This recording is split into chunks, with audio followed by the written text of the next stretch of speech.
It was only a few seconds of footage, blurry, muffled, and captured in a quiet corridor of Clarence House. But what Queen Camilla said when she thought no one was watching ignited a firestorm the palace couldn't contain. The comment wasn't just inappropriate, it was a direct, personal swipe at young Princess Charlotte, and the internet exploded. Before we go deeper into what this really means for the royal family, make sure to subscribe so you don't miss a single update. The footage first appeared in the shadows of the internet, leaked onto a small encrypted forum typically known for speculative royal gossip, not global headlines. At first, most dismissed it poor quality, distorted voices, anonymous claims. But then came the voice analysis. Experts in sound forensics from 3 independent labs ran the audio, and the result was almost indisputable. The voice matched Queen Camilla's public speaking pattern, tone, and cadence with an alarming 96% confidence rate. The location? Identified by keen-eyed viewers as the western corridor of Clarence House, based on subtle architectural cues and a blurred painting that had once featured in official royal photos. The clip was short, but its impact? Devastating. In it, Camilla, clearly unaware she was being recorded, makes a dismissive remark about Princess Charlotte's future. Others believe she alluded to Charlotte's personality being unsuitable for life as a senior royal. The exact words remain debated, but the tone was unmistakable, and the implication was deeply personal. Almost overnight, the clip made its way from the obscure corners of the web to the global stage. Social media detonated. Headlines screamed. Within hours, every major UK media outlet had picked up the story, accompanied by frantic questions. Why would Camilla make such a statement? What did she mean? Was this a one-off moment of frustration, or something far more sinister? Outrage poured in from all sides. Royal fans expressed horror. Critics of the monarchy demanded accountability. Commentators asked the one question that stung most: why attack a child? In the chaos, the palace refused to issue a statement. No denial, no explanation, nothing. And the silence was damning. It allowed the narrative to spread like wildfire, unchecked and uncontained. Every hour without clarification fueled more theories, more division, more suspicion. If this was nothing more than a misunderstanding, why was no one stepping forward to say so? The royal PR machine, usually swift and merciless in stamping out controversy, had gone quiet and the world noticed. But what seemed like a careless moment caught on camera would soon unravel a deeper rift, one that had been quietly building for years. In the leaked audio, one line cuts through the static with crystal clarity. "She's not one of us," said with a laugh, said about Princess Charlotte. The implications weren't lost on anyone, least of all Catherine, Princess of Wales, who had long feared that silent lines were being drawn behind her back. The public had speculated, analysts had debated, but now there was no ambiguity. Audio forensics confirmed that the recording was unedited. The voice belonged to Queen Camilla. There were no distortions, no manipulations. The timing, the tone, the context, it was all real. And the phrase at the center of the storm, "She's not one of us," reverberated far beyond the palace walls. It wasn't just a passing remark.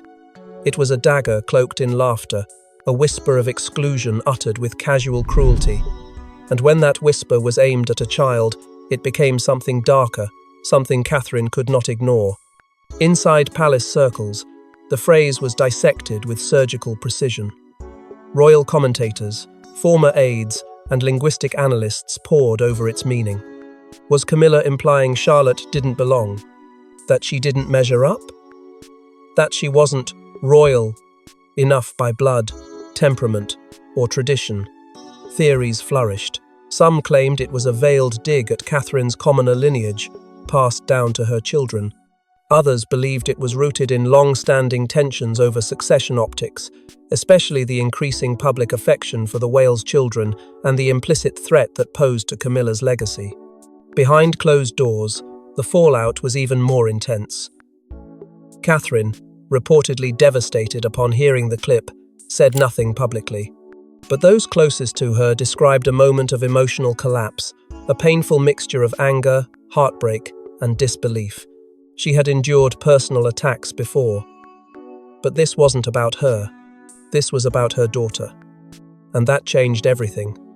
Palace staff noted a sudden shift in Catherine's demeanour, a cold formality where warmth once lived. Invitations declined. Public events reshuffled. The distance between the Queen and the Princess widened, and no one dared question it. Online, the reactions split the nation.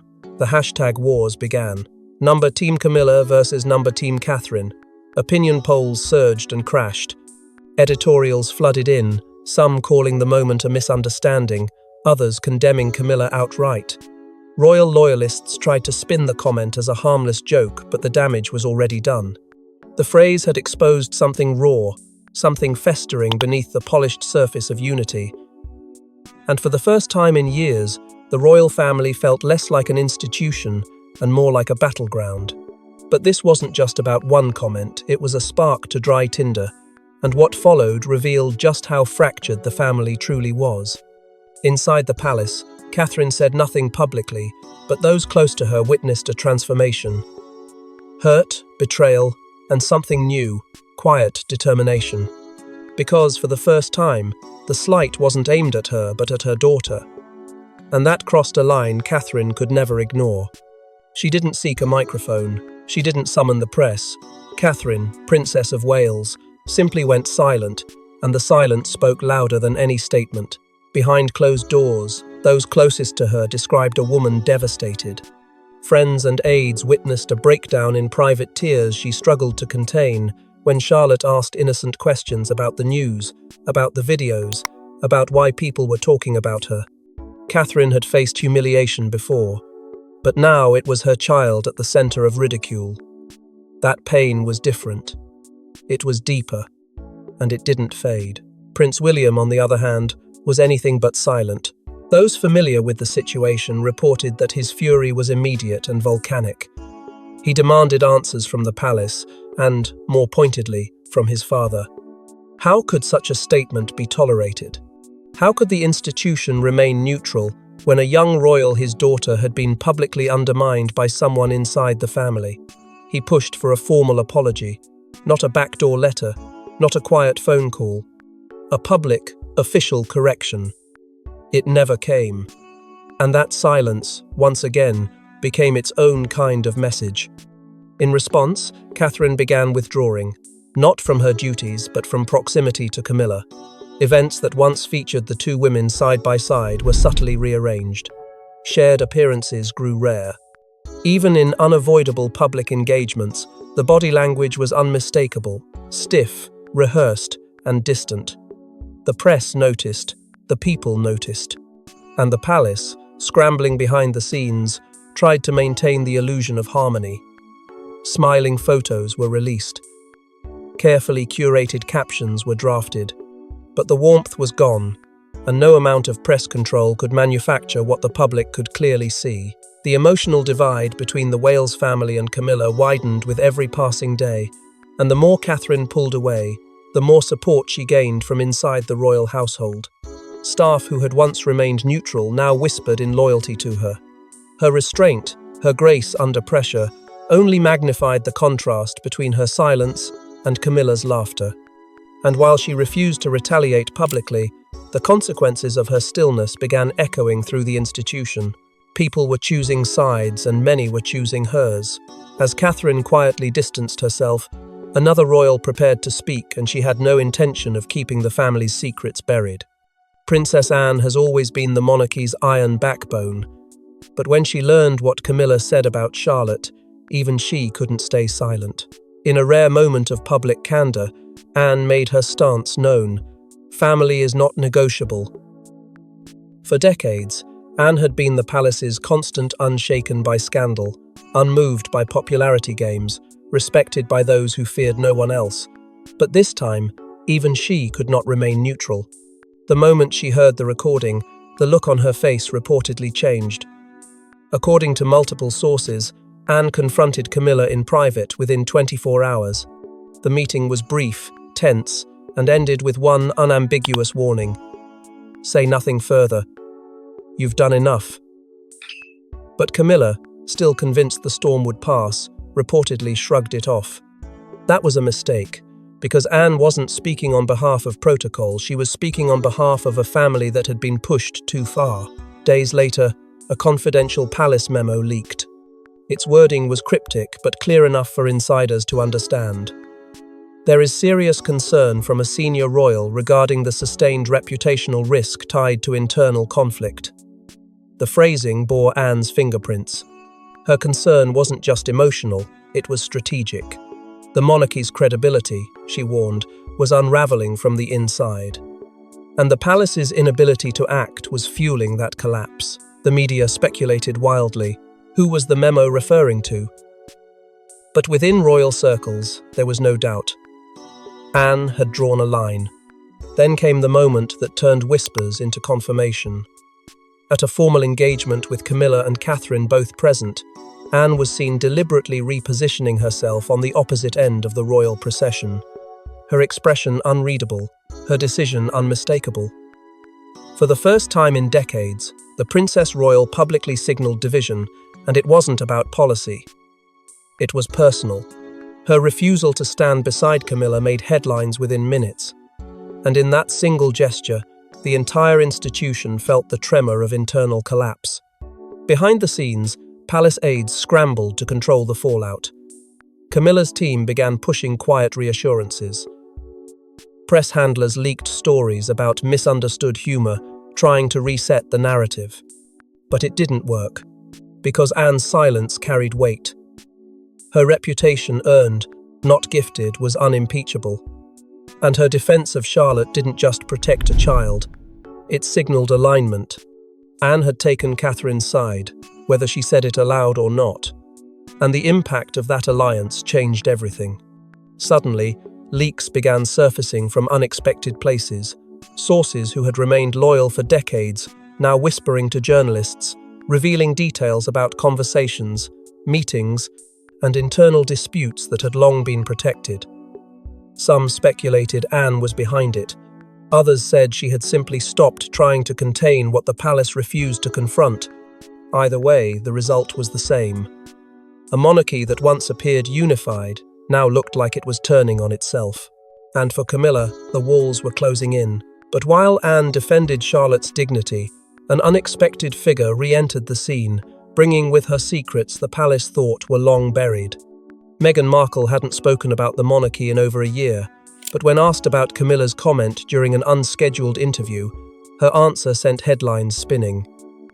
"Now they know how it feels," she said. And just like that, a new storm hit Buckingham.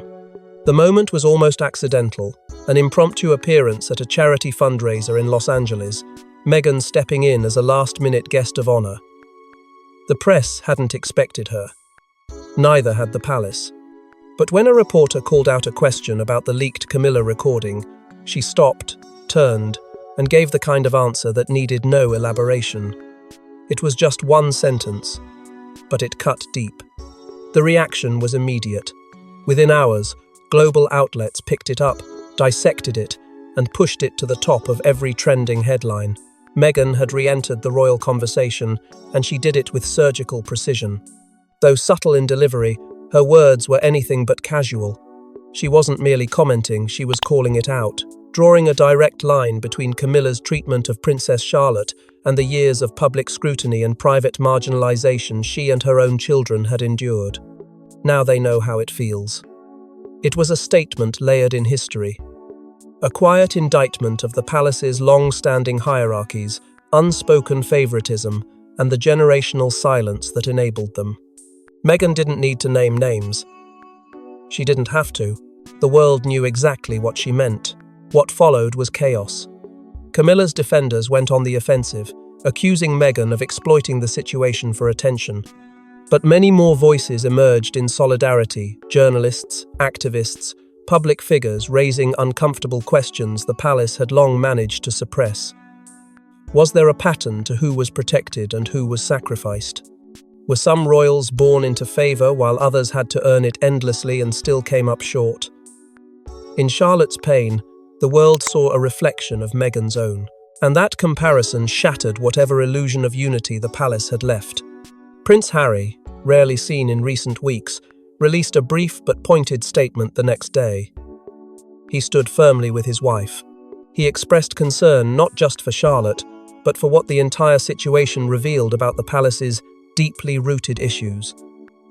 It wasn't just a family feud anymore. It was a cultural reckoning, one that stretched beyond bloodlines and titles into the heart of the institution itself. Momentum swelled. Petitions demanding transparency from Buckingham Palace gained traction. Social media reignited the debate around royal reform. Anonymous insiders leaked that staff had begun compiling internal reports months ago, documents said to contain allegations of favoritism, toxic workplace behavior, and selective media manipulation.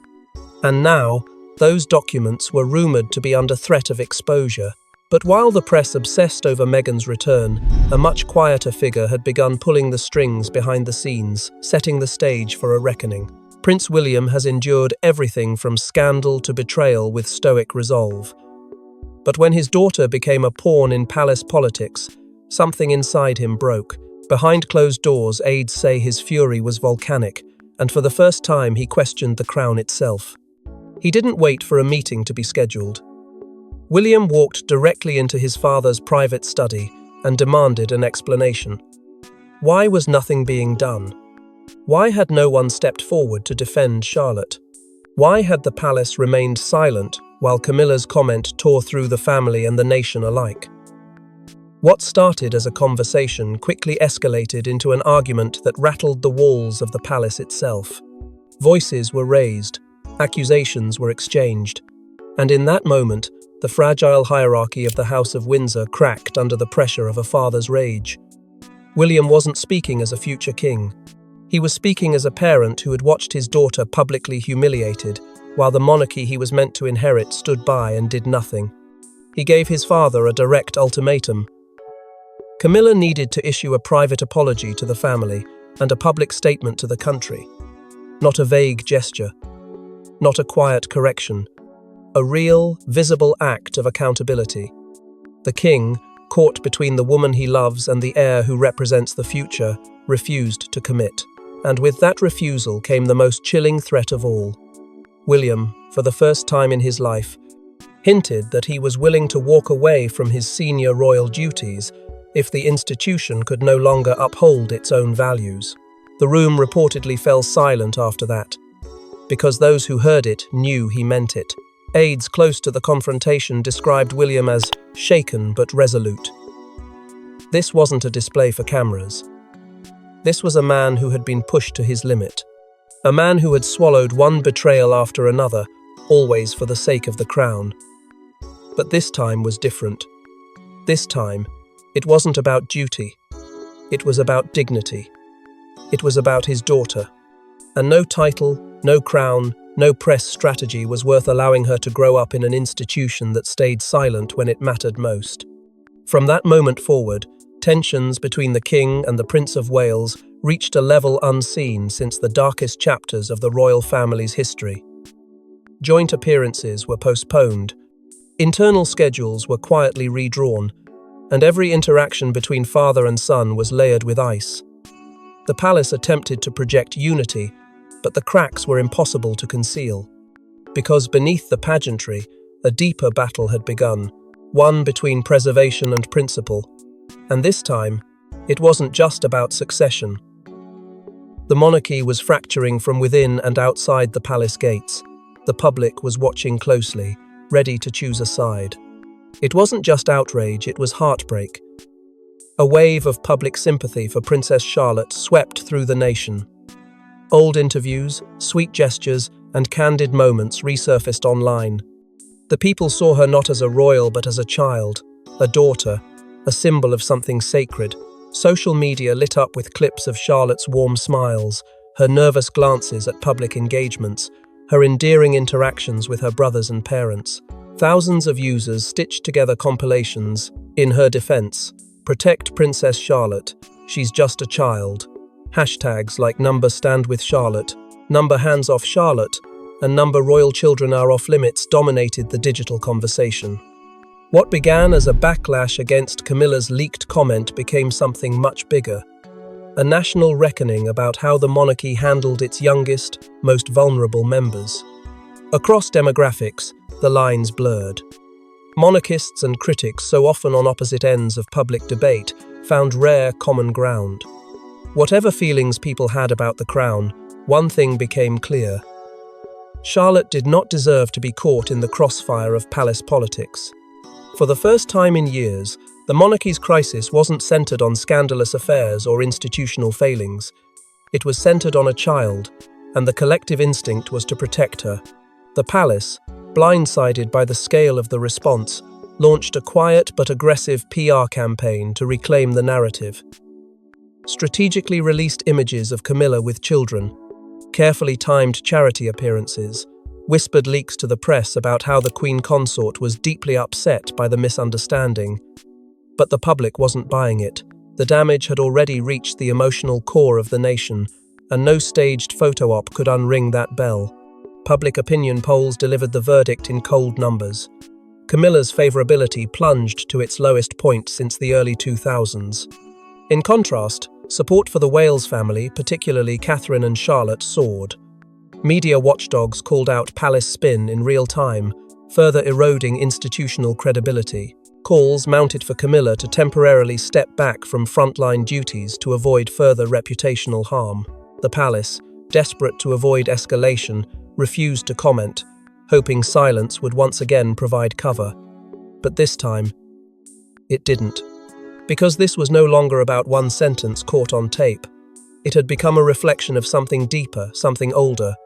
A monarchy struggling to balance power and perception, tradition and tenderness.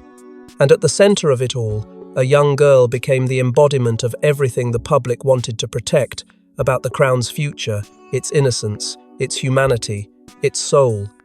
But no amount of media spin could erase the truth, and eventually, Camilla was forced to face the fallout in full. After weeks of silence, Queen Camilla finally appeared before the cameras. But no matter how carefully crafted her apology, the damage had already been done, and the nation knew it wasn't from the heart. The palace had waited too long. Pressure from the public, the media, and members within the royal family had mounted to the point of collapse. Camilla's recorded message, just under 2 minutes, was released through official royal channels. In it, she expressed regret for any distress caused and affirmed the monarchy's deepest respect for all its members, especially the youngest. But it was what she didn't say, and how she didn't say it, that made the nation pause. There was no direct apology to Charlotte.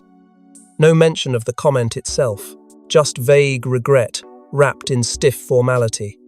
Body language analysts were quick to dissect the footage, her shoulders tense, her hands tightly folded, her gaze flickering downward as she spoke. It all painted the picture of a woman going through the motions, less an act of remorse, more a performance under duress. By the end of the day, commentary channels were flooded with breakdowns of her facial tension, her forced smile, the clinical wording that lacked even a trace of maternal softness. The public backlash was immediate. Across social media, accusations of insincerity swept in like wildfire. "She's not sorry," one viral post read. "She's just caught." Even longtime defenders of the monarchy found themselves hesitating. It wasn't just the offence, it was the way the palace responded. Slow, cold, detached, as if the real issue had never been Charlotte's dignity, but the monarchy's optics. Adding to the tension was the conspicuous absence of Prince William and Catherine, Princess of Wales. Neither appeared at the event where Camilla's statement was played, nor did they comment afterward. Their silence, more deafening than any words, was interpreted as a quiet protest. And then came Charles. The king appeared at a scheduled engagement the following day, but those in attendance noticed something different. He was distracted, hollow-eyed. Reporters described his demeanor as visibly shaken, his words trailing off during public remarks. Insiders whispered that the rift between his wife and his son had finally reached him, and it was breaking him apart. For the first time in recent memory, the monarchy's image was fractured along lines that couldn't be easily repaired. Trust, once frayed, was now snapping. And despite every effort to frame Camilla's statement as closure, the lingering feeling was undeniable. This wasn't resolution, it was damage control. But this wasn't the end of the story, because Charlotte, though young, was about to make a quiet move that reminded everyone exactly who she was. She didn't speak. She didn't need to. At a charity event weeks later, Princess Charlotte stepped forward with her mother, held her head high, and offered the world a smile. That single moment went viral, and in it, millions saw something powerful. Resilience. After weeks of headlines, tension, and emotionally charged statements from every corner of the royal institution, the narrative shifted. It didn't shift because of an official decree. It didn't change because of damage control, meetings, or press releases. It shifted because a young girl, thrust into the eye of a storm not of her making, stood tall and showed the world what dignity looks like under pressure. Accompanying Catherine, Princess of Wales, to an event focused on youth education and kindness, Charlotte walked into the venue with a quiet grace that silenced even the harshest critics. She wasn't defiant. She wasn't theatrical. She was composed, present, unshaken. That single public appearance sent ripples across the country. It wasn't what she said because she didn't say a word. It was the symbolism in how she showed up. Standing beside her mother, wearing the same calm steadiness that had defined Catherine's demeanour throughout the ordeal, Charlotte became more than a princess. She became a symbol, not of royalty, but of something much deeper: resilience in the face of cruelty, strength born not of titles, but of character. And the world responded. Social media flooded with praise. Images of Charlotte at the event trended globally. Hashtags praising her poise dominated platforms for days. Commentators from all walks of life, royalists and critics alike, found common ground. This child had done something extraordinary without uttering a word. Journalists began to speak less of scandal and more of strength. Analysts noted the unmistakable contrast between the carefully rehearsed apologies of senior royals and the quiet authenticity Charlotte projected in that brief appearance. Where others had tried to manage perception, she simply was a child rising through fire, not hardened by it, but refined. And then, as if the page had turned, the public conversation evolved. Focus shifted to Catherine's parenting.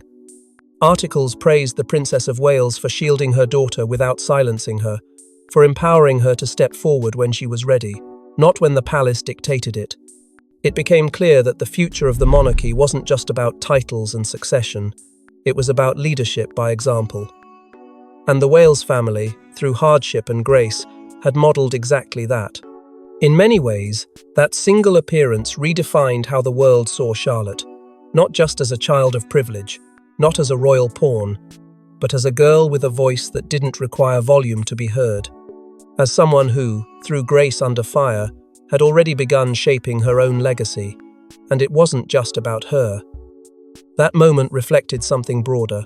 It reminded the world that the crown's future wouldn't be built in stone chambers or guarded by tradition alone. It would be shaped in moments like these, in the quiet, symbolic steps of a new generation willing to carry themselves differently. And while Camilla's comment may have ignited the fire, it was Charlotte's grace that lit the way forward for a new generation of royals. Thanks for watching. Don't forget to like and subscribe, and we will see you in the next one.